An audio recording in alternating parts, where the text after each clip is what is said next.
Hello and welcome to the Rails Board meeting.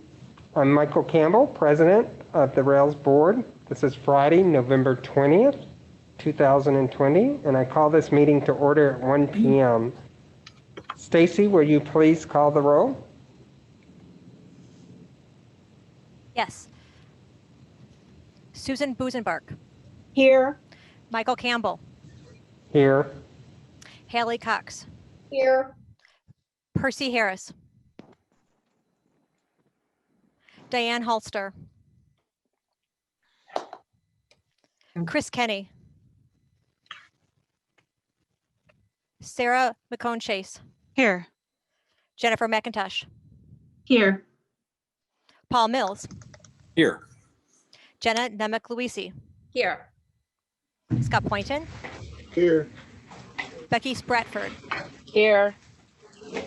Thomas Stagg. Here. Beth Teppin. And Alex Fencina. Here. Okay, thank you. In accordance with the Government Emergency Administration Act number PA 100-0640, the Rails Board of Directors finds an in-person meeting is not practical or prudent and believes it is in the best interest of Rails to hold a virtual meeting to perform essential business. Everyone, please remember to unmute yourself before you speak and say your name when making a motion or a comment. All votes will be by roll call. Thank you. We will handle guest and public comments at this time. Let's start with guest here in Burr Ridge. Well, since Deidre is at home, she can't start here this time. So we'll start with Monica. So Monica Harris, Rails. Okay, yeah. Are there any public comments other than yours here? No, thank you. Okay, so on to guest in East Peoria. Kendall Orison, Rails, no comment. Okay, any public comments in there? No comments? Nope. Okay. The Illinois State Library, they're not here today. Stacy, would you read the names of the guests who are participating via Zoom? Yes. Stacy Palmisano, Rails. Ryan Hebel, Rails. Deirdre Brennan, Rails. Anna Duff, Rails. Greg Pronovich. Ann Slaughter, Rails. Dan Bostrom, Rails. Grant Halter, Rails. Jim Krieger, Rails. Joe Philippek, Rails. Mark Hatch, Rails. And Mary Witt, Rails. Okay, thank you. If Stacy has not read your name, please state your name and your affiliation, or put it in the Zoom chat so she can read it and add it to the minutes. Stacy, did you receive any comments via email? I did not. Okay. Does anyone else have any public comments at this time? Chris Kenny is Okay. here. I don't know if you saw that. Stacy. Okay. Oh, you Yes, got I it. did see Okay. that. Thank you. Yep. Okay, thank you. As you know, at our last meeting, the board approved the recommendation of the executive committee to appoint Jennifer McIntosh to the academic library board seat. Jennifer, we welcome you and ask that you raise your right hand and recite the oath of office. Thank you. I do solemnly swear that I will support the Constitution of the United States and the Constitution of the State of Illinois, and that I will faithfully discharge the duties of the office of member of the Board of Directors of the Reaching Across Illinois Library System according to the best of my ability.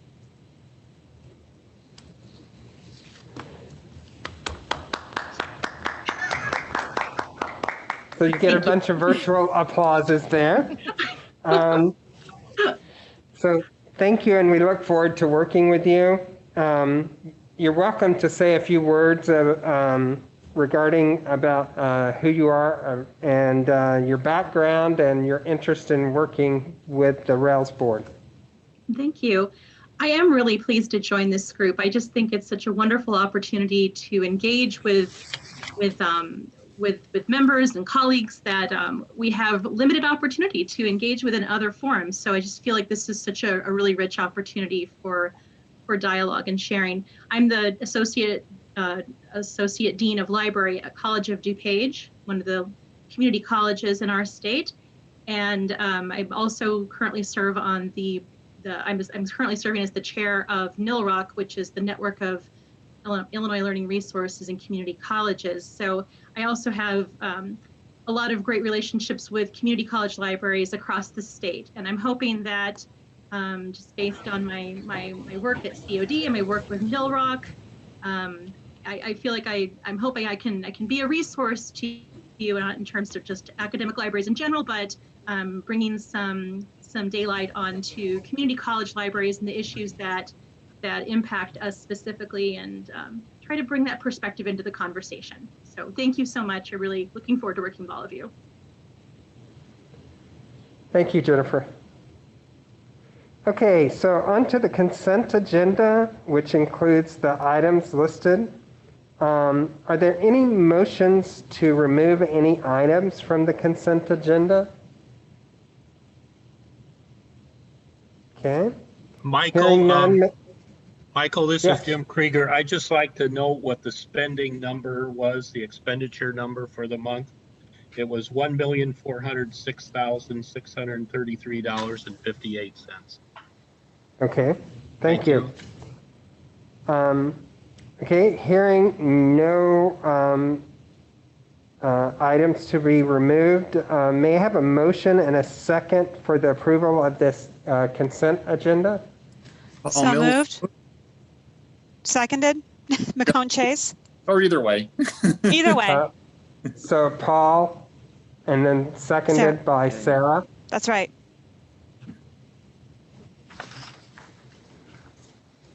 Stacy, will you call the roll, please?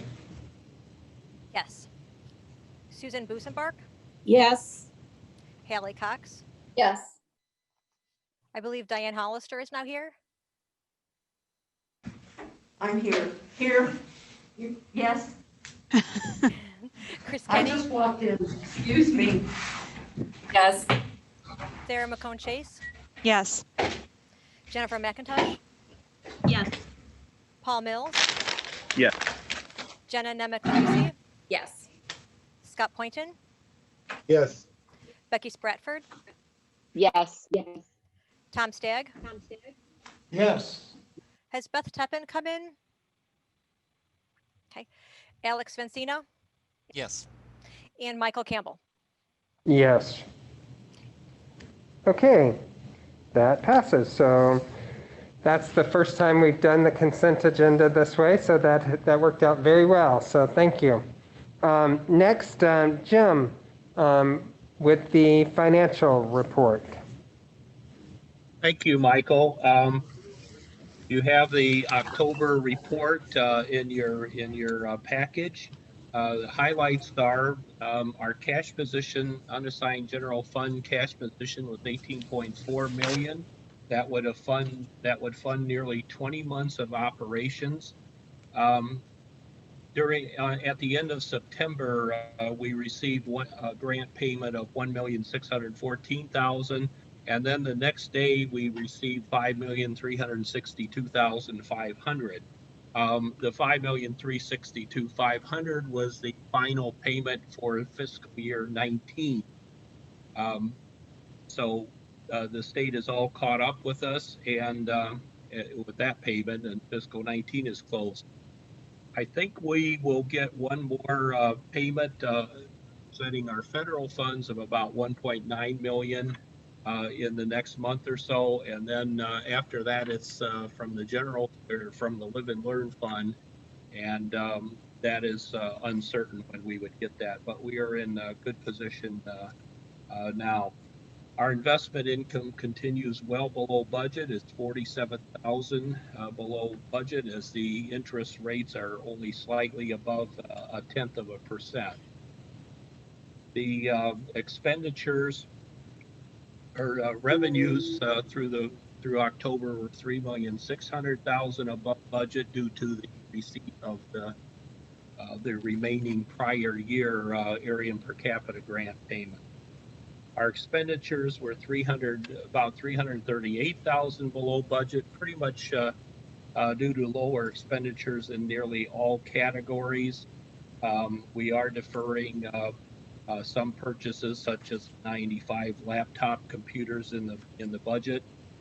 Our travel expenditures are minimal, $642 in 4 months. So we're well below budget on that, and we'll remain well below budget. Our library materials expenditures through October were about 30,000 above budget, but that's good because it was due to increased group purchases for which we get reimbursement, and that program has increased a bit above our budgeted amount. In the special revenue funds, we will be concluding the census project at the end of November. We've incurred through October 210,000. The grant is a little bit above 240,000, and we will be about done with that program. And then finally, are there any questions about the results through October before I talk about our check event? Okay. Real fast. Real fast. The one that's for a place for space in Rockford. What is that? Excuse me. Oh, that's the cleaning service. Okay. Thank you. That is a cleaning service. Okay. Oh no, I'm sorry. It's the landlord. It's not the cleaning space. It's a new landlord who took over for our prior landlord who went bankrupt. Oh, okay. Thank you. So that's what that is. Okay. In late October, we got a call from our banking representatives that there were 2 suspicious checks that had been cashed. We looked at our what had been coming in, and we found a third. And the 3 checks cashed were for a total of over $80,000. I filed a police report the next day with the Village of Burr Ridge Police Department, who was very familiar with the situation, and noted that about 2 weeks earlier, a number of reports had been filed with them on the same type of check scheme. What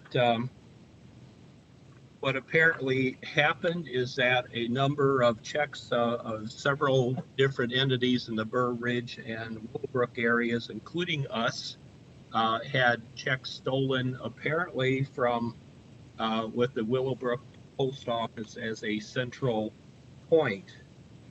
What these and they stole 4 of our checks, and they were all in a batch that's separated because they required 2 signatures. The 4th check was our check to Limerick, was about 75,000, and they did not try to either weren't successful in cashing that or didn't try to, but we were able to put a stop loss on that, or a stop payment on that. But 3 checks did get cashed. What the check thieves actually did with our checks is that they were able to wash out the payee and insert a new payee to it. Somebody with Phoenix address, but they were obviously fake people, and cashed these checks with this payee. We had in place with Wintrust what's called positive pay, and we downloaded, and this started 9 years ago when we had our first check scheme against us, and we implemented positive pay.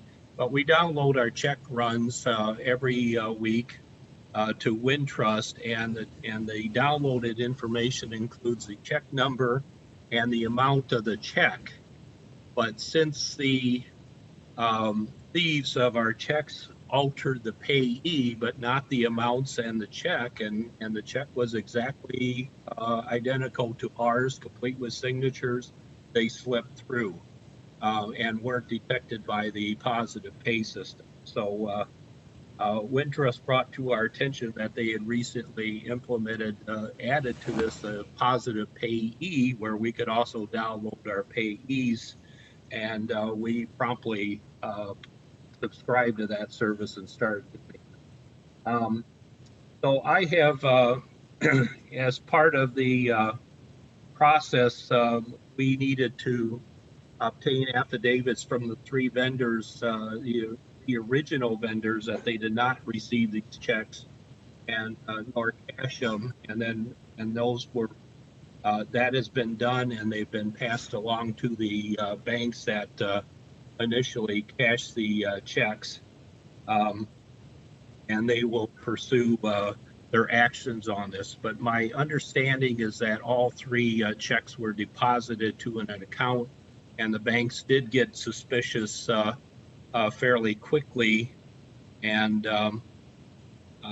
they froze the accounts. So I'm optimistic that we'll have a fairly quick resolution of this and get our funds returned. But we'll stay on this and let you know. If somehow we were to lose money, I've also filed the information with LIRA, and which would cover this. So that's pretty much the situation. There is a lot of fraud activity going around, and the pandemic has accentuated it. As many of you probably know, there's also a lot of fake unemployment compensation claims and identity thefts of employees. We've had 4. A number of libraries have had at least several each that's going around, and so we just have to be more and more diligent. And can I answer any questions about this? Hey, Jim, this is, I just would like to say, I'm sorry that this happened, and you did a great job of dealing with it, but can you tell us more about the, I guess, the process or the procedure that we have in place with the Postal Service, with the bin outside? Like, can you describe that? What's going on with that? Well, we have a post office employee who picks up our mail at rails. Right. And in this case, our check run was in 2 batches, one for the under 10,000, which went out which was, well, it was finished after he would have picked up, so it would have been picked up on Thursday. And then this other check batch is held for a couple of days until we get the second signature on it. And from all indications, we put that in the bin for a Monday pickup. And then the person from the post office who comes here will pick up that mail and take it to the Willowbrook post office for delivery.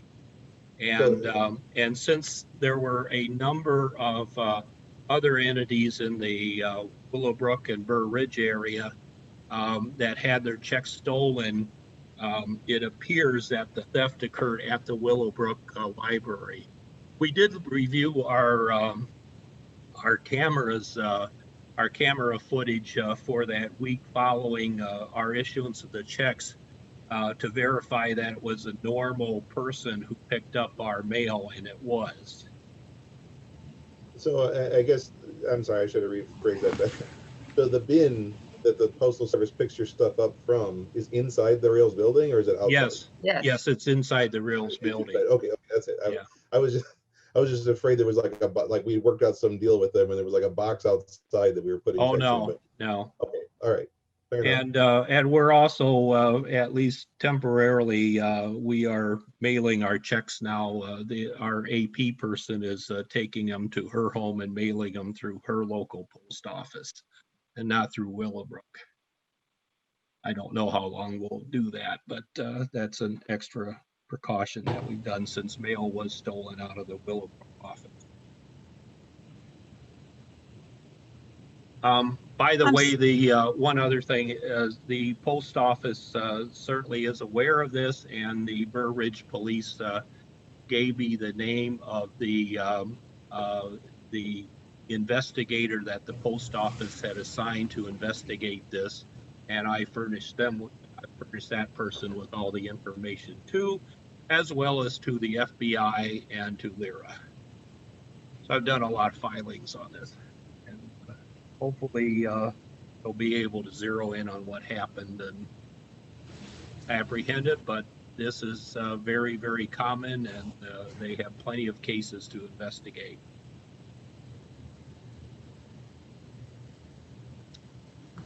Any other questions for Jim?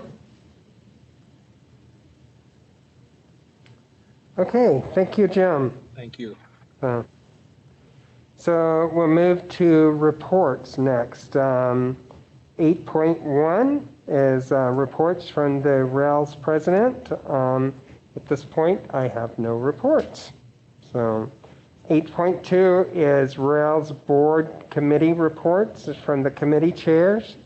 8.2 is the advocacy committee. Jenna.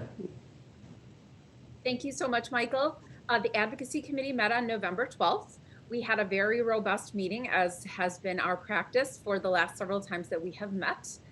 We had several topics that we discussed. We discussed our library ecosystems program that we held at the ILA virtual conference this year. We also were pleased to welcome Hallie Cox to our meeting to talk with us a little bit about how we could better advocate as a RAILS committee and as a RAILS board for special libraries. And I know Hallie will be giving us a board report later to let us know more about that. We talked also about how we can forge a partnership between school libraries and academic libraries and advocate for the role of both high school libraries and academic libraries in transitioning students from the end of their secondary education into higher education. So that was really exciting. And then we also talked a bit about the ILA Trustees Forum.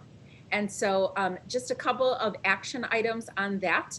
Our program at the ILA conference was really successful. And I can't remember if we had a board meeting right after that or not, or if I've already mentioned it, but it was great. We got really great reviews. It was really fun. And we enjoyed that a lot. It also has picked up some traction. One of our presenters is now going to be presenting that same content to her district, her school district. So that's pretty exciting. Hallie and I are going to be partnering on coming up with an email to our special librarians to post on the listserv to talk more about how we can advocate for special libraries. So I'm excited to collaborate with Hallie on that.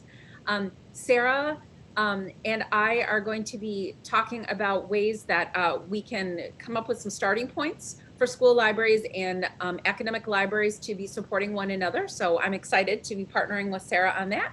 And then Percy gave us a little bit of an overview about what's coming next with the ILA Trustees Forum. And I don't want to steal his thunder, but he is, I can't remember if he's officially at the helm yet or was soon going to be. Not yet. Soon. Okay.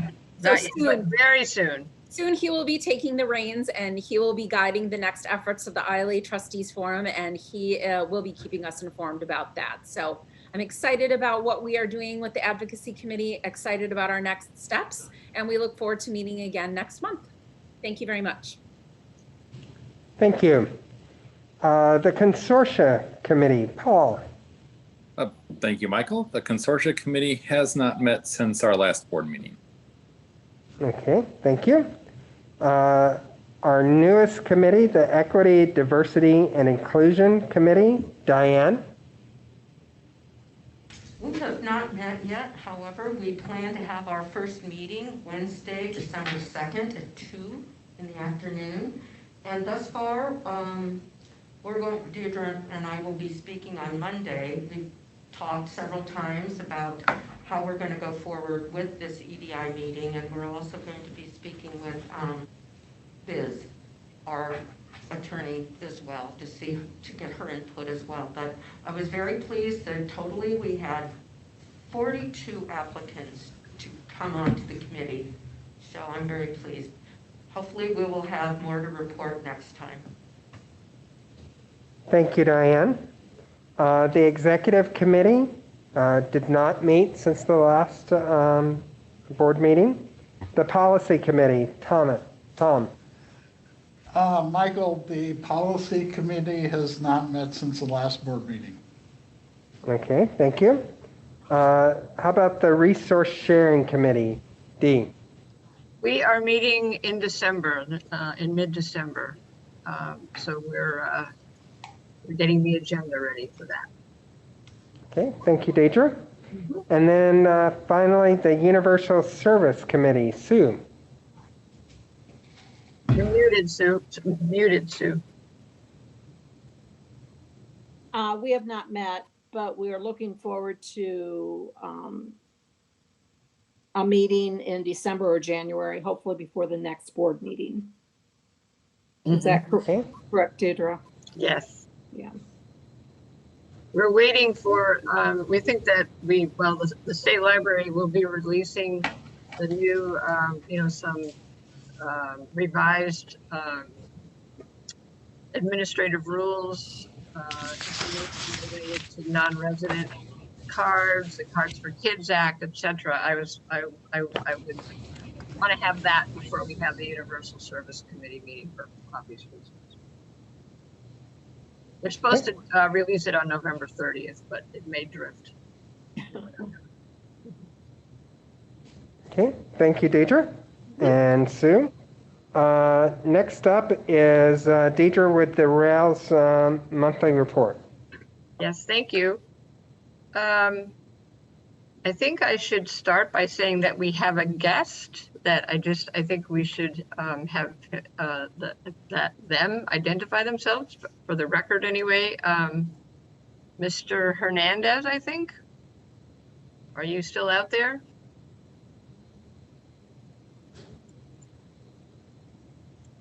Maybe not. He is here. I will unmute him. Okay. Just want to be sure we have everything correct. Well, all right. Well, I'll keep going. Feel free to speak up, Mr. Hernandez. Glad you're here. Okay, so yes, my report. So Amy De La Fuente's last day will be November 30th. She's done a great job on the census program. She's really pivoted on all that work she had to do. Unfortunately, we can't have a party for her, so we told her that we're going to have some sort of virtual event, and then when we can have a party for her sometime next year, hopefully we'll really have a party. So,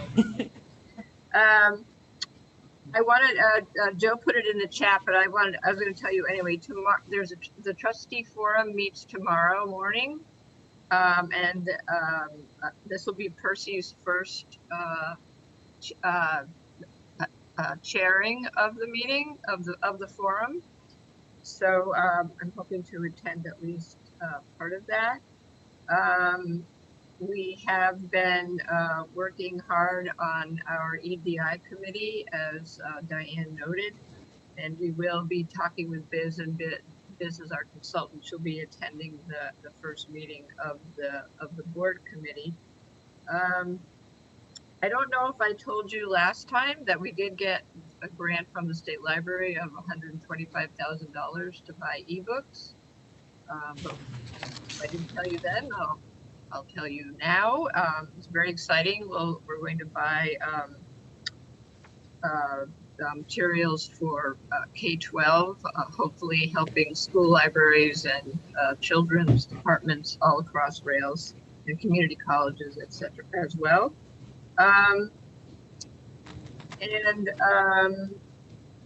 I just wanted to also add that I'm looking forward to Hallie's report on special libraries. Dan Bostrom is also going to say a little bit, because he's been working really closely with SLA, and the Chicago chapter for the Special Libraries Association. So I think that the two of them can, really present a really robust report on what's going on with special libraries. And I think that will do it for me. I'm happy to answer any questions.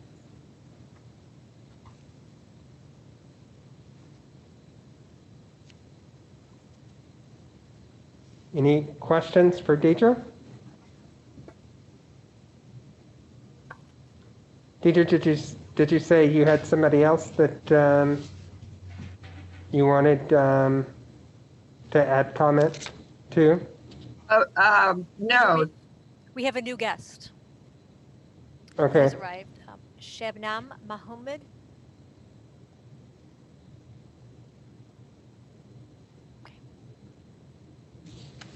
Okay. So just so we have it for the record. Thanks, Stacy. Thank you. That's it Thank for you. me. Okay. Okay, up now we have Grant Halter regarding measuring the impact of Rails program services on members. Yeah, hello everyone. Yeah, again, my name is Grant Halter. I'm the data analysis manager here at Rails. I've been here for about a year and a half, doing all kinds of data things with Rails. We've really tried to kind of implement more accessible and sustainable data in all of our work, and especially I try to drive home the point in a lot of our projects, the difference between interesting and useful data, especially in surveys are a big one. So we've done a lot of work rewriting surveys and really kind of looking at the type of data we're collecting and how we can make it actionable. So I'm just going to run through a few projects that we've completed over the past year, the things that are going on now, and then what we can look forward to in the coming year. And of course, with all the world events going on right now, more projects are bound to come up. So one of the big projects that we completed was we kind of adjusted the formula for the LSAP support grant. We changed it a little to kind of emphasize the equity measures in that formula, and I think it's gone pretty well so far. Another one is Layla, Heath, and I have developed some deal tracker processes to help negotiate with vendors for the deals and discounts. That has made a lot of the conversations go a lot smoother because we have this data to kind of back up what Layla is really pushing for to get the best results for our members. And as I said before, we're doing lots of surveys, and the goal is to get the data to be more actionable, not just interesting, or I might call it fluffy data sometimes. We want interesting, actionable, direct data for those questions and answers for our members. Some of the big ones have been, we redeveloped the delivery survey that we ask our members to get direct feedback for the delivery team down to the managers and the drivers, so they know exactly what's going on. We did a big survey for the unserved to understand that situation better.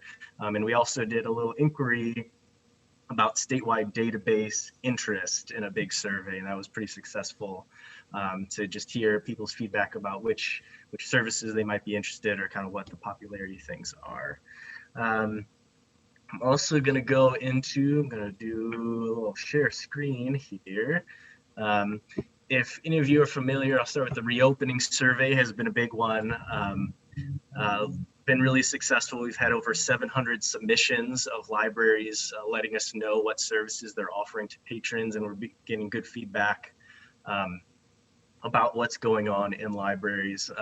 We've had almost 200 submissions in the last 10 days with the new wave of COVID restrictions coming in. So that's good that people are staying on top of it and staying up to date. And people have been using this dashboard pretty frequently. Whenever I hop on it, there's anywhere from 5 to 10 to 15 people viewing it at that moment. We've had around 100 views per day of this dashboard of people logging in and seeing all this. And this is a Google Data Studio report. If people aren't familiar, I love this platform. You'll see I have a lot of other different dashboards in it. This is an IPLAR dashboard of IPLAR results that I actually shared during my ILA presentation about using data to advocate for your library and find peer libraries, and just to kind of use data in a different, smarter way. Hoping to post this for all Rails members to access, and Heartland members, also Illinois Library members to access, so they can navigate just the IPLAR data in a more accessible and kind of different visual way. I'm big on these scatter plots. They can be really useful to find similar libraries across all the different metrics, the kind of those core metrics that IPLAR collects. So we've gotten really good response from that ILA presentation. A lot of people were asking, when will this be available? Can we get this? So that was really encouraging to see that people are responding to it and are anxious to get their hands on it. Yeah, I won't dig into that. We'll go back to just my face. So some other projects we're doing. I'm working with Joe Philippek right now on reevaluating how we, on the evaluation process of continuing education programs. We're using kind of a logic model base of outputs, outcomes, and impacts to kind of really define what the goals of continuing education are, and then we're going to wrap that into a new survey, or maybe combination of surveys for our members and the attendees of those programs. So we're really excited for that. Another big project that I've heard a great response from, especially the school libraries, is we're cleaning up and adding the enrollment data to schools into L2. And trying to make that more accessible for libraries to have, and for Rails staff to have. We use the school data often with Layla and I to build formulas for calculating prices and in those deals. So having that school data cleaned up has been a huge help for us. And some other things to look forward to in the coming year. Dee mentioned the eRead grant that we have. We're doing a lot of fun data stuff, data analysis with that project. We just set up the data intake for all that, and we're excited to share both the methods and the results of that project with all of our libraries to see what kind of metrics we're using to evaluate our eRead, our e-content usage and purchasing methods, and all that fun stuff. We also excited to work on evaluating the performance of the e-news. The e-news drives a lot of the communication for Rails, so seeing what actually works with that and what we can bring up to speed. Doing a lot of training things. I forgot to mention, I visited Rockford Public Library. I gave a talk at Northbrook, and I've done a number of data analyst focused meetings with libraries over the past year, and we're excited to get that going. Also with Layla, you can tell I work with Layla a lot. We worked out a kind of a compromise with Gale with their discount and deal that will also help train libraries on how to use data in more actionable, more useful ways. So not just how to use whatever data tool they're using, but how to interpret all the results they have once they have all of that data in. So we're really excited for that kind of cooperation going forward. We're also developing new standard questions. Right now we have part of the certification, there's public library standards questions that are added to the end, and we're going to work on schools, academics, and specials in the future. So excited to get that going as well. And I think we'll end it there. Lots of fun projects, and we're trying to get that data more accessible. Lots of maps, lots of data reports. We're trying to add and get the membership involved more. Any questions? Well, I just want to add two things. Number one, it's just so great that Grant thinks all this is fun, because for most of us, it's a complete, mystery. And the other thing is that, he really has made a tremendous contribution already and continues to do so. And, it's really been valuable to our members. And there have been some times when, especially this latest survey about our latest survey update about the library reopening survey, that his stuff gets more hits than the jobs board, and nothing ever gets more hits than the jobs board. So really great stuff, Grant. Thank you. Thank you, Dee. The variety of data projects at Rails have been a blast. I would like to make a comment. This is Becky Spradford. Grant, I'm really happy to hear that you're starting to talk about ways to train the libraries, the actual library staff, to use data, because of course, like, having you to do it on the larger scale is great, but the one thing I'm hearing is, now we have access to all this data, especially because like a lot of the libraries are using OpenGov, and what are we going to do with this? And some libraries have staff who are interested in it, like Dee said, and some do not. So I would love to see us start moving that way more, teaching the staff who want to, not just at conference, but like, hands-on classes for the people who really want to do this, because it is complicated, but it's really, really helpful in all different scenarios. Yeah, absolutely. That's what we were testing out before the pandemic hit. I did a full visit to Rockford Public Library and had like an intense day-to-day with their directors and assistant directors and a few other staff, and that seemed to go really well. Unfortunately, COVID hit and kind of derailed those plans, but excited to do that type of thing. I've done a few other presentations that were more lecture style in the past, and they're nice, but don't get the kind of traction that in-person visit does, or a hands-on workshop, or even for the ILA presentation, rather than lecturing, I just grabbed a bunch of different examples, real-life data examples, and kind of put a little heavier data analysis spin on it, and everyone seemed to really enjoy it. So pretty happy with that. Thank you. This is Jennifer McIntosh. I just had a comment or observation that it is so wonderful when you can encounter a really nice, big, healthy set of data and know it's up to date, and know somebody's really tending it. And I'm wondering if it's maybe part of our planning to, on the Rails website, to have like a data repository area where you can just go find all the different data that you're collecting quickly. Because I know it's embedded, I'm sure, among all the reports, but the data wonks want to go straight for the data, right? Yeah, absolutely. That's one of the projects on the top of my list to get done before the new year starts, is just to get some type of data page on the board and start filling that with not just data, but data articles and webinars and TED Talks and all that kind of fun stuff to get people more involved and kind of get that accessibility a little better. That's awesome. Glad to hear that. Yeah. Any other comments for Grant? Questions? Okay, thank you, Grant. And now we will move to new business, which is 9.1, delivery planning. Many of you have seen the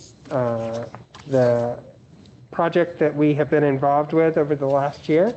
And Dee, do you want to introduce Greg and yes, thank you. His report?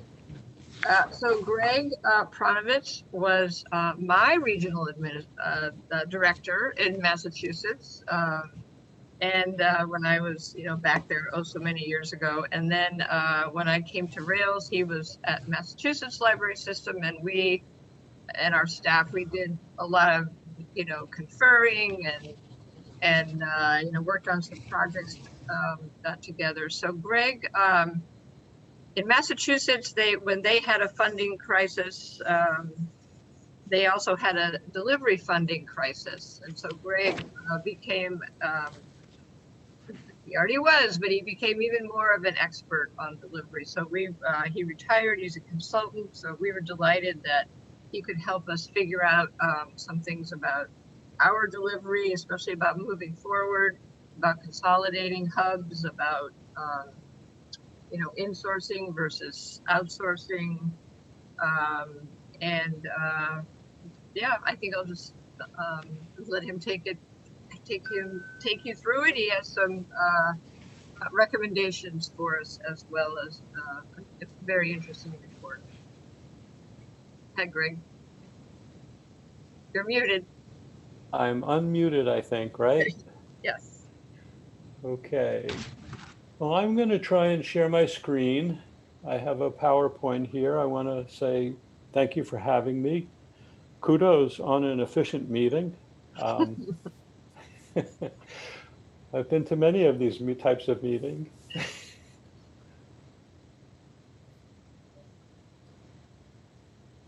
Okay, is everybody seeing a Rails truck? Yep. Yes. Can you hear me okay? Yep. Okay. Yes. And can you see my cursor on the Rails truck? Mm-hmm. Yes. Yep. Okay, great. Well, I'll use that for pointing. And as Dee said, I've been involved in library consortia for about, well, almost 30 years, involved with library delivery for more than 20 years, and a crisis made me learn a lot about it. And when Dee approached me to ask for a proposal about doing a study of delivery services in Illinois, I was so excited. I worked with Mark on a national library delivery interest group for a few years and had some idea of what he was doing and was really anxious to learn more about it. So for our study, we decided to look at 5 things for the most part. Just the general quality and cost effectiveness of service, and then looking specifically at the work that's contracted out at the Elmhurst hub to CPL and kind of evaluate whether it's feasible or practical to bring that work back in-house, chiefly to improve the quality. Traditionally in library delivery services, in-house services tend to be rated most highly by users, and contracted work is usually not seen as high quality. But there's also a cost differential, and we'll be talking about that. We also wanted to look at the advisability of looking at the services in the other hubs, and I'll talk about those in more detail, and should we outsource that work? During all of this, I've always been looking at automating sorting services for 15 years, probably since I learned what happened in Seattle or King County some time ago, where they automated all the sorting for millions and millions of items. And I'll make recommendations, general recommendations about high quality, cost-effective services. And before I start, I really want to thank Mark and Monica and Jim for really pitching in and making this study a success. I couldn't have done it without a lot of information from Rails. Those teams really did a great job. Thank you. So for quality and cost effectiveness, my methodology was to visit service centers. I visited 5 of them. At each of the service centers, we held a focus group of libraries, and sometimes the LSAP managers or staff came along too. We did a survey and got responses from almost 400 members. We had a dialogue with a few vendors of library delivery services and automation services.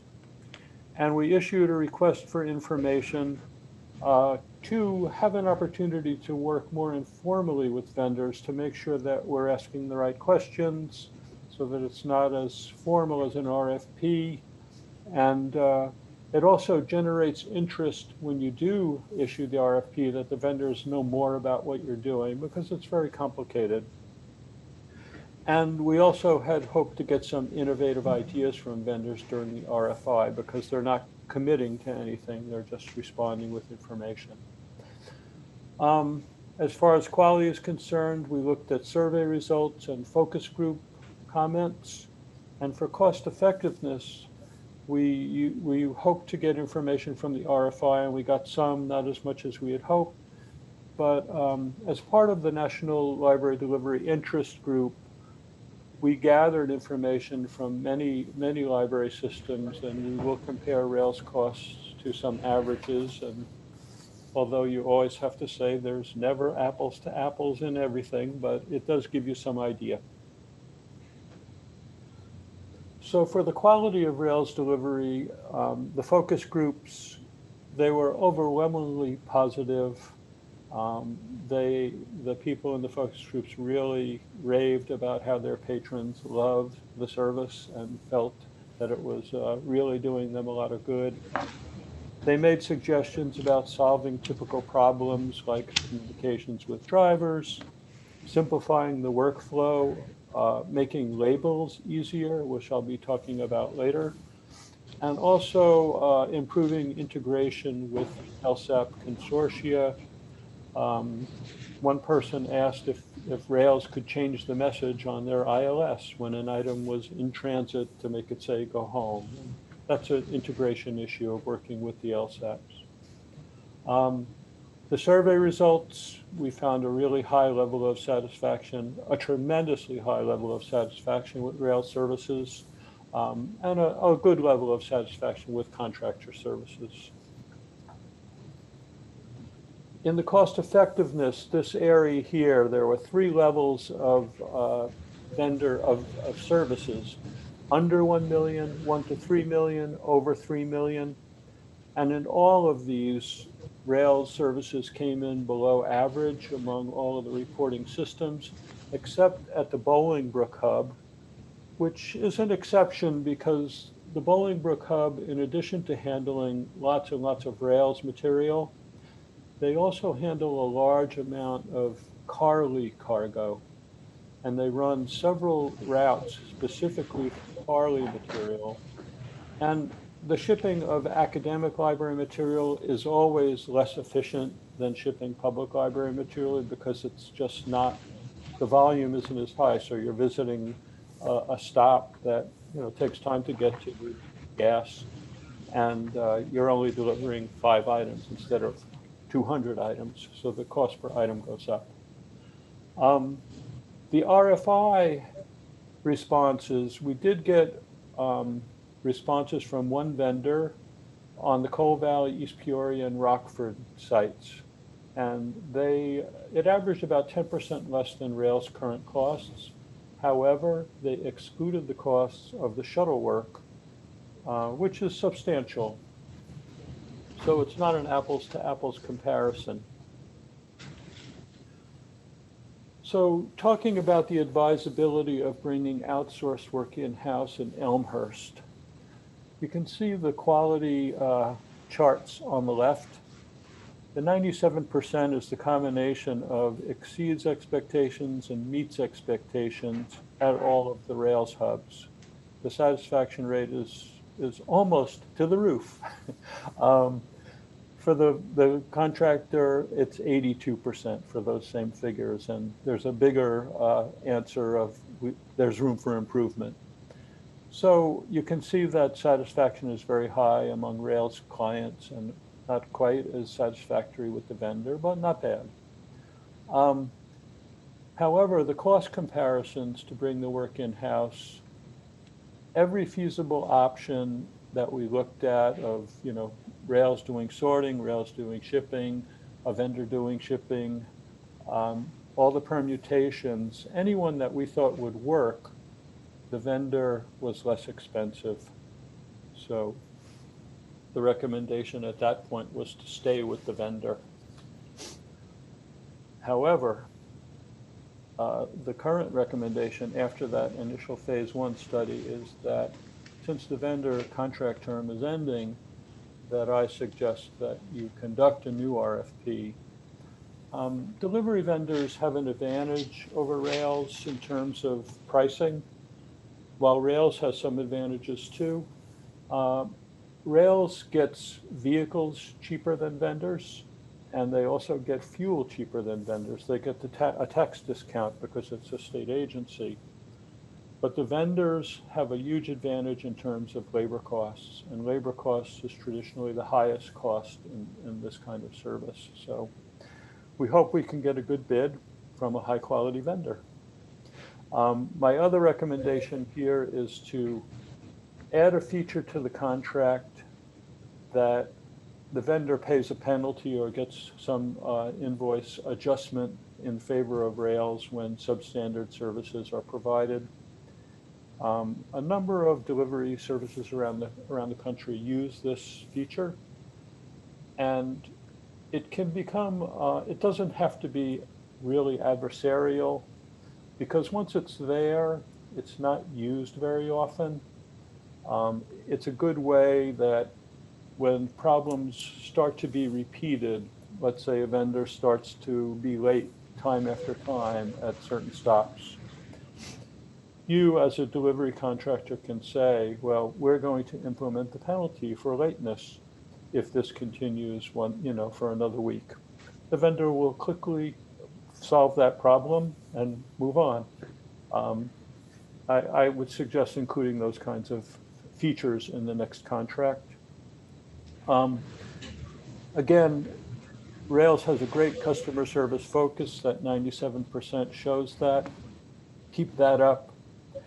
And seek efficiencies in the service that don't deter from quality too much.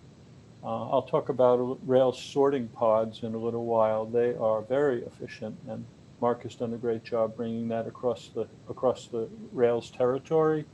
And also his simplified labeling really helps too. Any questions so far? Okay, I'll jump on to the next goal of it, looking at the advisability of outsourcing in-house work at Bolingbrook, Coal Valley, East Peoria, and Rockford. We talked about quality already, so we're going to have a good price to make up for the quality. The focus groups, again, we saw very positive results. So for the recommendations here, because we didn't get sufficient pricing information in the RFI, I would suggest conducting an RFI that clearly delineates the kind of services you're looking for, that duplicates the work of these 4 service centers, separates the work into sorting, delivery, and shuttle services, and makes sure there's a clear price for each of these options so that you can compare apples to apples. Again, whatever contracts you do reach, make sure there are quality incentives.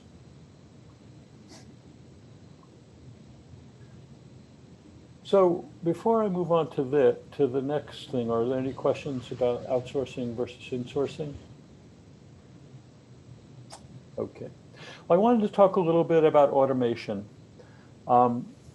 Sorting in library delivery services takes 2 major forms: manual sorting using labels, and either automated or semi-automated sorting using labelless sorting, using the barcode or an RFID tag to determine the destination of an item. I'm going to talk about those 2 options and the benefits and requirements and costs of those.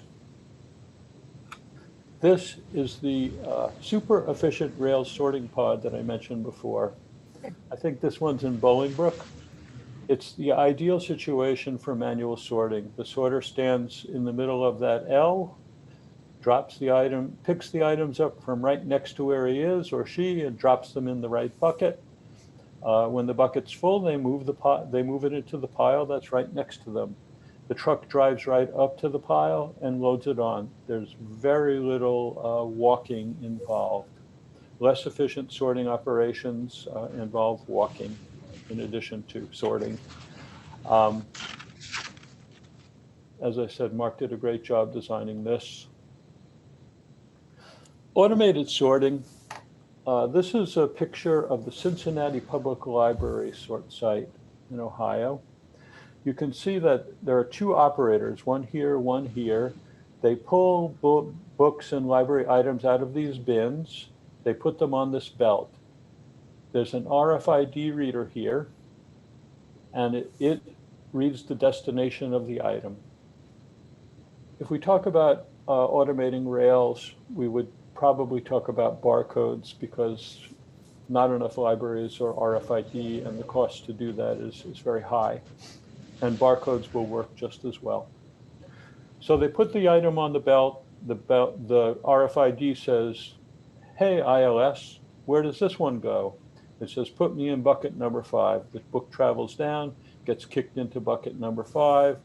This person here is pulling full buckets and staging them for the driver to drive in this door and pick them up. It's all very simple. These systems are very accurate, but they're also quite expensive. And we'll be talking a little bit about that more. Semi-automated sorting. The only implementation I'm aware of is in Massachusetts, where they use a system called sort to light. And the way this works is each sorter wears a barcode reader that has a Wi-Fi connection or a Bluetooth connection to a computer. They pick the book up, they scan it with the barcode reader, and it pulls the ILS, and a little light lights up over the bin that they're supposed to drop it in. Bing, they drop it in the bin. The bins get filled up, they stack them up for the drivers to pick up, and away it goes. There's no label involved for the library on intra-system loans. That's how it works in this case. So each ILS will have to be pulled separately, and that's the same with the automated sorting. So the advantages of labelless sorting are that library staff no longer need to store, print, or apply labels to most outgoing materials, saving time and paper. And when you look at the millions of transactions for delivery, it really adds up.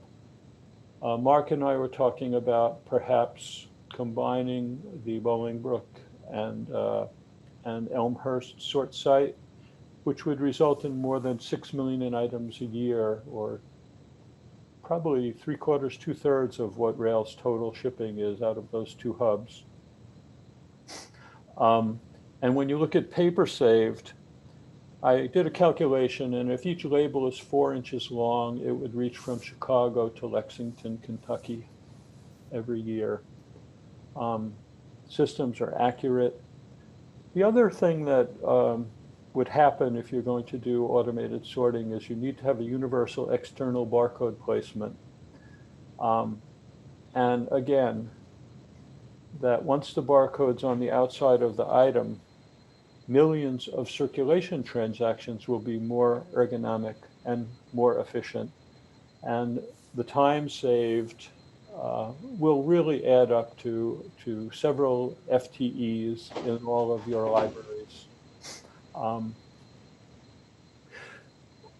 This type of sorting can also provide simple tracking.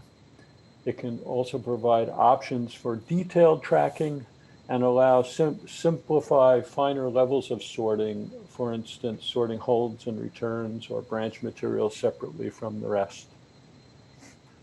The requirements for labelless sorting are the upfront and ongoing costs. Sort to light is actually less efficient than label-based sorting, that the sorting by barcode takes a little longer than sorting by label. But in Massachusetts, when we implemented sort to light, our goal was to reduce the use of space behind the circ desk in hundreds of libraries, and to reduce it and to improve efficiency behind the circ desk, and move that work to a less expensive labor source at a warehouse. It requires collaboration with networks for SIP2 connections to make the labelless sorting work, universal barcode placement, and the libraries need to figure out how to know what's what when there are no labels on them anymore. But they know how to, they figure out how to do that. So my recommendations about automation are it's too early to implement it. When we were asking about this among Rails members and LSAPs, there were too many questions to try and go after this at this point.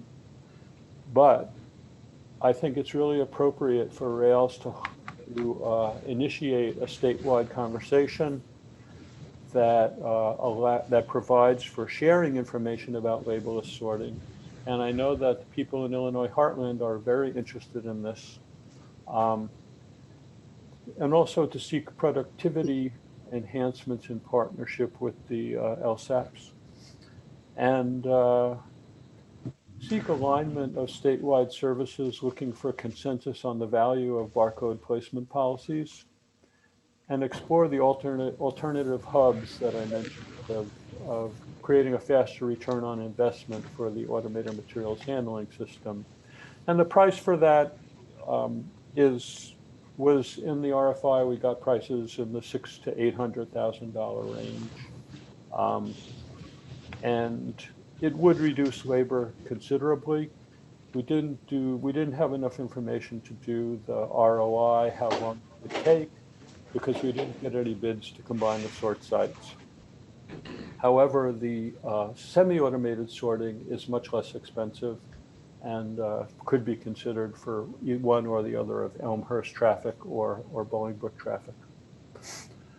My additional recommendations are to brand library delivery service components, to try and eliminate that confusion between what the LSAP is doing and what Rails is doing, and to seek efficiencies in library workflows.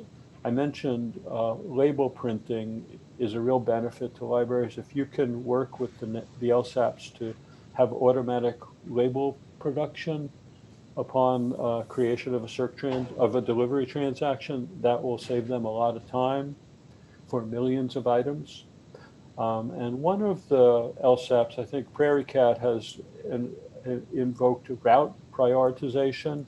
That can also make delivery a lot more efficient if that's used effectively. And I think that's my report, unless there are questions or thoughts. And I'm looking for the button to unshare the screen. Okay. Thank you, Greg. Okay. I just, just to, I imagine you have questions, but I just want to say, we've been studying delivery for so long now. And we do plan to issue the RFPs as Greg recommends. The thing about delivery that concerns me the most is that there's no plan for the future of delivery. There's no plan to capitalize it, so to speak.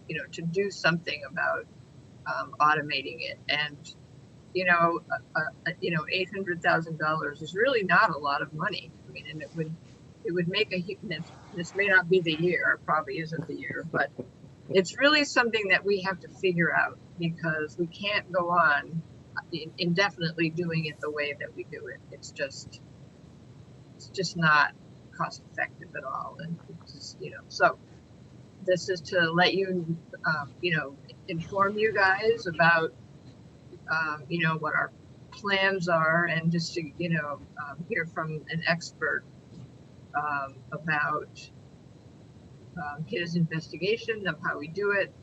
Obviously, it's tremendous about how much our libraries love our service, but the money is really important too. Obviously, it is finite.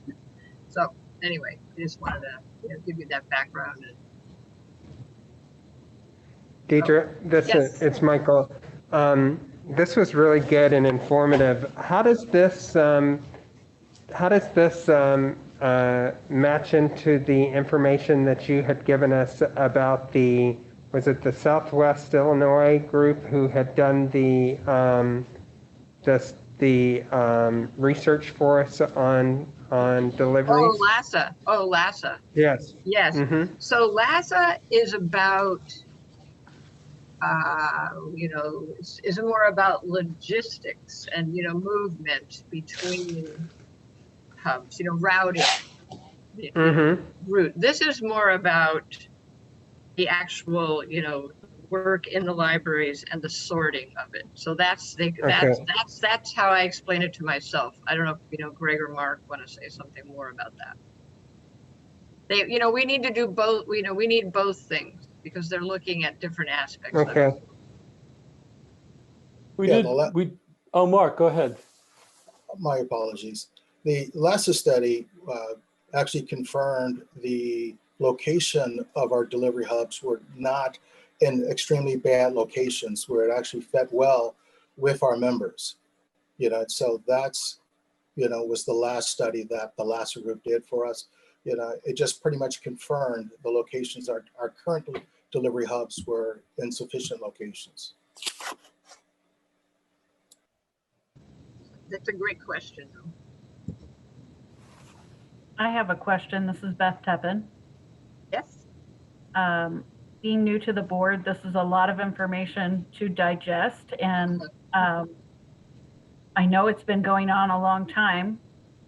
Delivery is so important to our libraries, and that's the major function that Rails is known for. How much of this has been communicated? Is this all yet at the board level? Oh, boy, that's a good question. I mean, this has been going, I mean, we've had these meetings, we've had meetings about delivery. I mean, board meetings with agenda items about delivery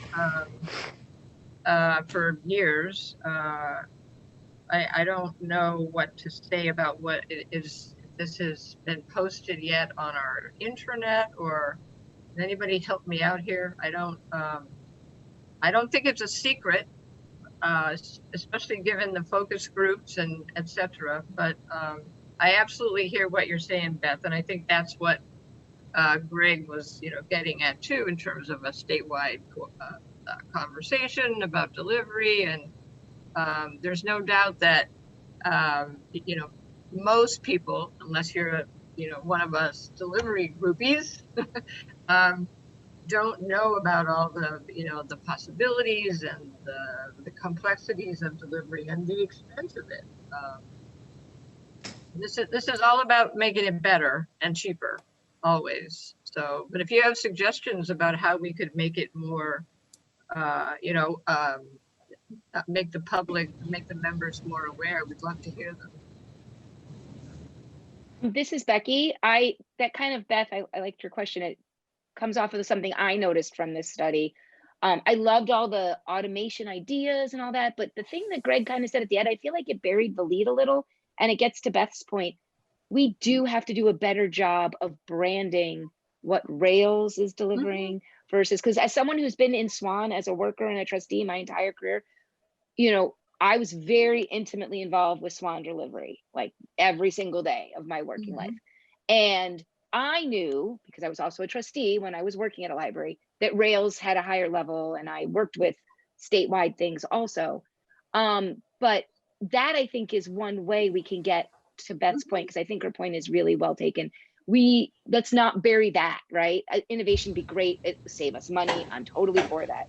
But that branding will help get the word out. And I think it would be a really great chance to work with the LSAPs too, to help them brand too, work together to get the word out better. This is something that we've been working on for years.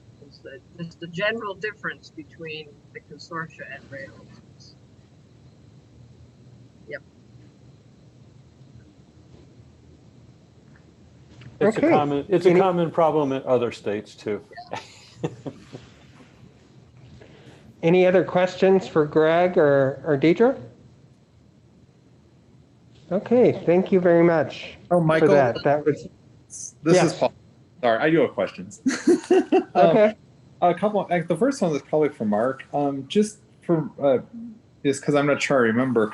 The vendor that we use, do they exclusively service SWAN, or does that service extend beyond SWAN consortium? Primarily, they're actually servicing our two legacy operations, the Wheeling, which is primarily CCS, okay, and then also Burr Ridge was the legacy SWAN okay. area. So, okay, yeah, they're servicing those two markets for us. Okay, thank you. I'd forgotten about that they were CCS as well. Greg, you talked about under I don't have a slide number in my printouts here. Under requirements for labelless sorting, you mentioned universal barcode placement, which yes, I think would be wonderful. When you talked about collaboration with networks for SIP2 connections, so this setup exists currently in Massachusetts? Yes, it does. We have 9 shared ILSs in Massachusetts, and 7 of them participate in the Sort to Light service. Okay. And this was a point of resistance when we implemented Sort to Light in Massachusetts, that the ILSs were really skittish about security and privacy for patron information. The vendor's tech person, discussed the security issues, and the information that is transferred between the ILS and the delivery site has no patron information. So there's really not a privacy issue to worry about at that point. And I think, I suggested a statewide conversation in Illinois because the LSAPs don't understand, what this would mean. And there was not really a good time to explain it to them in a way that was thorough enough to actually pursue this kind of thing in detail at that point. So a statewide conversation to bring about all kinds of collaboration with the LSAPs, the state library. I think the state library may, that when they see what you're really thinking, a grant may pop up, who knows? And working with Heartland too. I mean, the more the better in my perspective, the more people know, because I mentioned that Sort to Light costs a little more for sorting than manual sorting. When things hit the fan in Massachusetts, the last recession, we talked to our delivery vendor about eliminating Sort to Light because we knew it added some cost. And the percentage was pretty low. And the members said, no, cut something else, not Sort to Light. No. Greg, this is fascinating. Wonderful. A follow-up question. One of our key consortia, SWAN, actually, has been making a concerted effort to move away from SIP2 and use a more secure means. Has this vendor done that in Massachusetts? Moved beyond SIP2? All SIP2. It is all SIP2. Are exclusively SIP2? Yes, and not all SIP2 is the same apparently, but it's all SIP2. Okay. But I mean, you make a really cogent point. If there's no patron information being transited, that might alleviate some concerns. No, again, this is great, Greg. Thank you so much. Happy to help. You have my email if you have further questions. Well, you might get some, Greg. Thank you. Happy to help. He has great stories, Greg does, about that, the universal barcode placement. Really very. I'd ask her that. That's, I think, a wonderful thing, but will be a fascinating conversation. Well, Heartland already has it, which is a really great thing. Go Heartland. Yeah, exactly, right? Okay. Thanks again for that. We do not have any unfinished business to discuss this month, so we'll move right to Haley Cox, who will give us our board development report on special libraries, on trends and challenges. Haley. Oh, thank you. Just so you all know, I can talk for days on special libraries, but for the sake of everybody's COVID chaos, I know there's a lot of other stuff going on in everybody's lives right now. I will try to keep this short and brief. And I just want to apologize to the advocacy committee because I'm pretty much going to go over the same stuff. So I apologize in advance, and let me see if I can share my screen. You guys see anything? There we go. You guys have specialized libraries? Yes. Yep. Great. Okay. See if I can do this. I pretty much wanted to just start out with the fact that specialized libraries are just so incredibly diverse in their, even within their own. So they're just diverse in their own diversity. Rails reaches very, very deeply into the community, even more so than I think they even realize. You know, Rails covers the school, public, academic, special, but within the special library world, look at all the different types of libraries that are included underneath the special. I mean, it's just insane. Prison libraries, museum libraries, financial libraries, banks, film libraries, corporate libraries. Rails is just doing a great job of reaching out into the community by helping the special libraries. Because of their diversity in and of themselves, their patron base is incredibly diverse among special libraries. I'm the director of the Kane County Law Library. I work with, that means we are open to the public. So I work with the general public. I work with judges. I work with Supreme Court judges. I work with attorneys. You know, I know there are beer brewers. There are libraries for beer breweries. There are, you know, libraries for architects. There are libraries for fashion designers and graphic designers. So we are really reaching deeply into our community as special libraries and as Rails serving special libraries. Another diversity with special libraries is their funding. Funding is all over the place in the special library arena because of just their diverse nature amongst themselves. They're funded through public and government entities like myself, as the Kane County Law Library. County law libraries in Illinois are supported through a portion of a civil filing fee. Private law libraries in Illinois that work for corporations are clearly for-profit and corporate funded. So even just within the legal arena, there are at least two different kinds of funding, if not more. Some of the special libraries are funded through subscriptions still, some are run exclusively through grants, and then of course there's a vast majority that are funded through a combination of all these sources.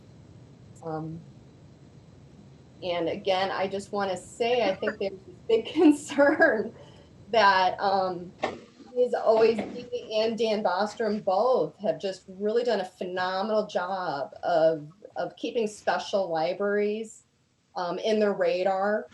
We are often forgotten in different associations or more down in the lower levels of association thought. So I really want to thank Dee and Dan for keeping specials really at the forefront.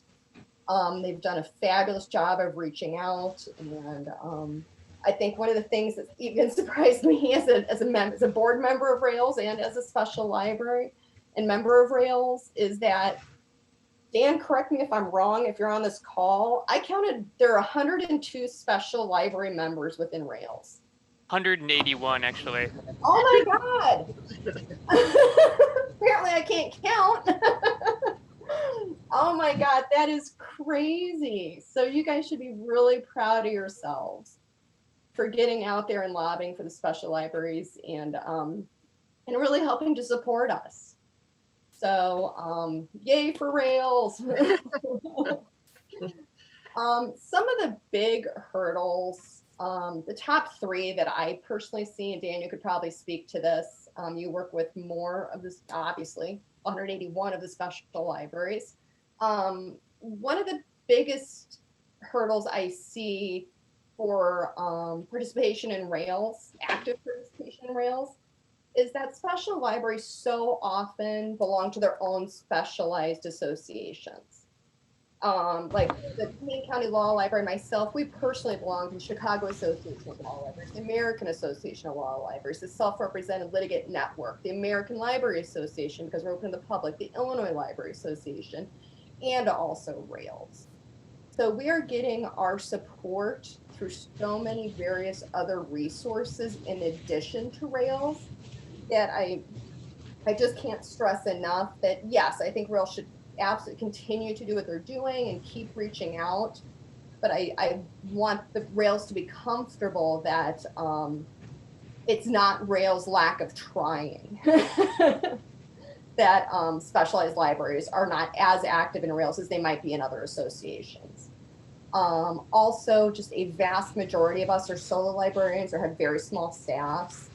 I'm the quote unquote director of the King County Law Library. I have one MLS and one LTA and an intern, and then me. So we are very small staffed, if not solo. And that really, really puts a crimp in us participating widely in all the activities that we would really, truly love to be able to participate in. But we can't just, leave the library unmanned for, hours or days for a conference. So, and then of course funding. I'm really not even going to speak to that too much because, all libraries, have that issue. And then how can Rails further support specialized libraries? Of course, advocate, pull us in, get out there, network. Invite us to speak on specialized topics, be a part of CE. I know Ellen and I have done webinars for Rails. In legacy times, I worked with the DuPage Library System. I sat on their board. I mean, get out there and ask them to go out and speak on topics. I know I've gone out and spoken to public libraries on how to teach their patrons how to do legal research and great resources to find. Also, listservs are a great source of information for us and a great source of communication for us as smaller staffed libraries. We're almost all very active on various listservs.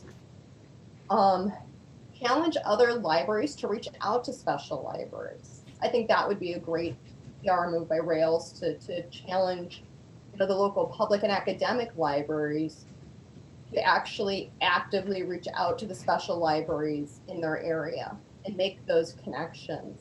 I mean, they can be so powerful connections. Something else that I talked about the advocacy committee meeting was that special libraries are fabulous to partnership with for grants. Most grants are always looking for strong partnerships within the community. A lot of the special libraries in our area are corporate. So there's your corporate tie-in into the community in order to get stronger, better grant funds. So please reach out, and we love partnering with people. One of two of the things too that Rails already does incredibly well is doing the coordinated ordering and discounts. Maybe push that out to special libraries a little bit harder. And again, the continuing education as solo and small staff libraries, having webinars and things of that nature that we can attend remotely maybe. Really, we find that very beneficial to us. And again, we are small staff, so we don't have colleagues necessarily within our own institutions that we can turn to bounce ideas off of or say, hey, how'd you do this? And that's how we use Rails, is to reach out to other library professionals. So that's pretty much all I had. How do I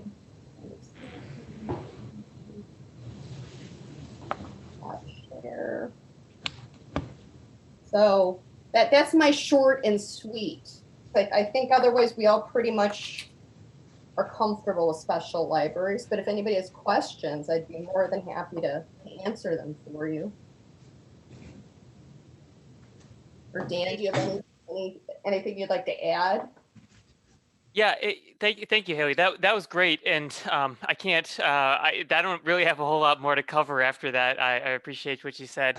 I do just want to highlight a couple of things that were said that I think are really accurate. Is the whole definition of specialized is basically it's a catch-all, is what it is. And when we look at our membership, a big part of our specialized membership is corporate libraries, law libraries, medical libraries, government agencies. A lot of times it ends up being our members. And, we go about doing outreach to them in a lot of the same ways that we do to other libraries. When I make a plan each year to to do site visits, special libraries are always on that list, and we are always making the effort to go visit to specialized libraries. They don't always take us up on it because a lot of times it's like, who is this guy and what does he want from me? But that is something we always do. We've done a lot of networking, and Hallie mentioned all of the different associations that are available to special libraries. I personally, I work most closely with the Special Library Association, the Illinois chapter, as Deirdre mentioned earlier. And we held 2 events with them in the past 2 years. One was held at Caterpillar, thanks to Laura Turner, the former board president, who was really passionate about this. And we had 16 people at that event, and that was great. And then we held a follow-up event at John Deere, and that was in the summer of 2019. And we ended up with 28 people at that event, which was really popular. And that was open to anybody, any special library, or any library in Rails. And the common denominator for those 2 were, I believe, was Tom Stagg, who showed up at both of those. Thank you, Tom.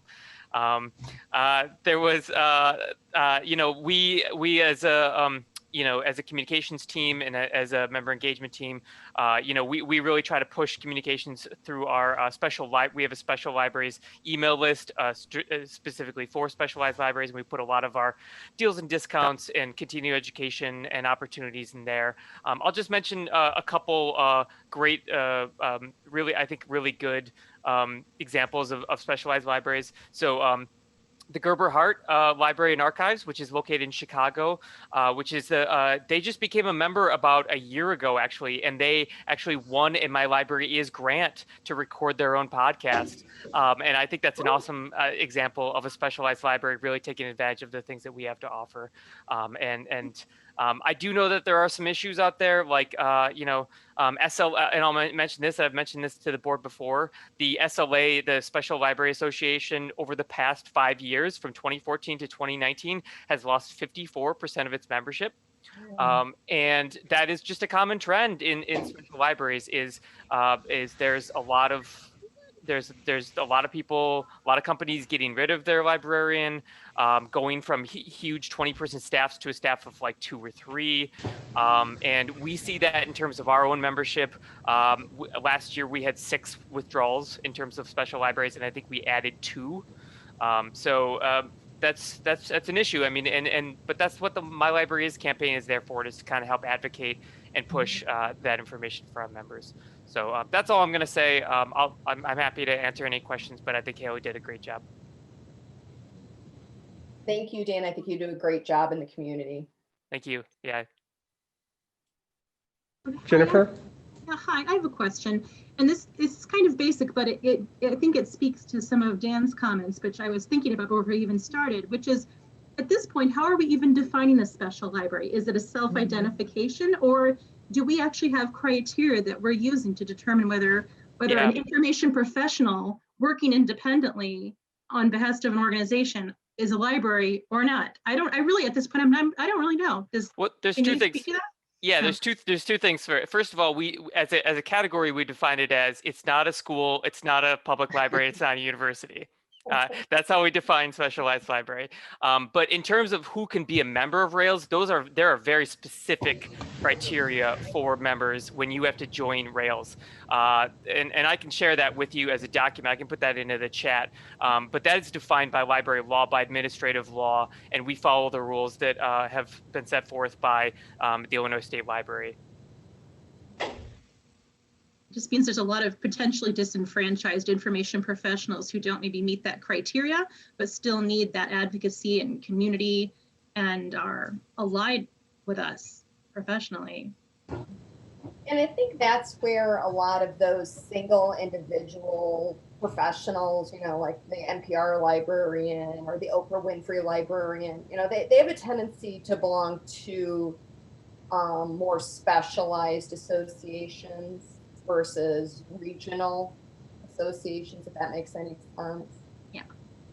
So I think it's it's definitely something to strive for. I would never, but I just think a lot of them are really getting their information from more specialized associations. An inroad with that might be with library students as they're graduating and applying their their new degree and their new profession, and they find themselves in a non-traditional environment, but they're not really sure, maybe there isn't an organization that really supports their needs, or they're not very connected to it, or don't have the membership fee to be participating. But if there's a broader community that they can still join. Yeah. I think that's an excellent inroad. Yeah, so UIUC and Dominican both have special library student chapters, and we actually have a student member chapter on our board, the SLA Illinois board, and so we've communicated with that person a lot, and we do events with them a lot, and we're going to be doing an event with them actually in January. So that is one way we get the word out to them, and there's a message board from SLA Illinois.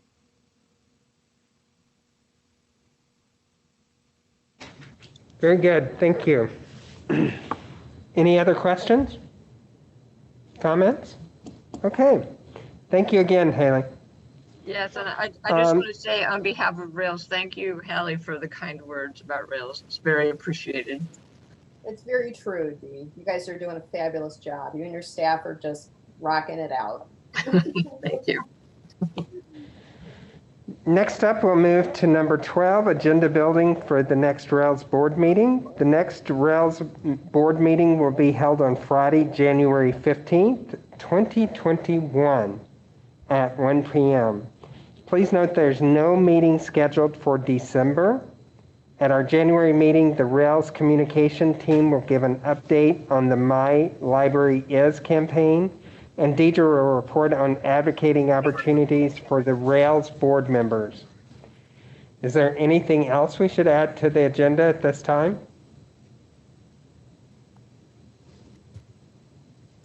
Okay.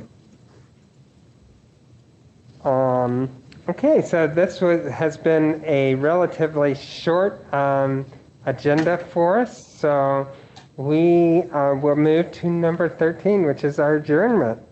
So I hope each of you have a very safe and happy Thanksgiving.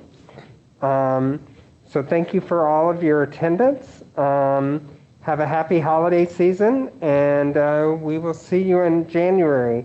So this meeting is adjourned at 2:37 p.m. Hi, everybody. Thank you. Happy Thanksgiving, everybody. Same to you. Bye-bye.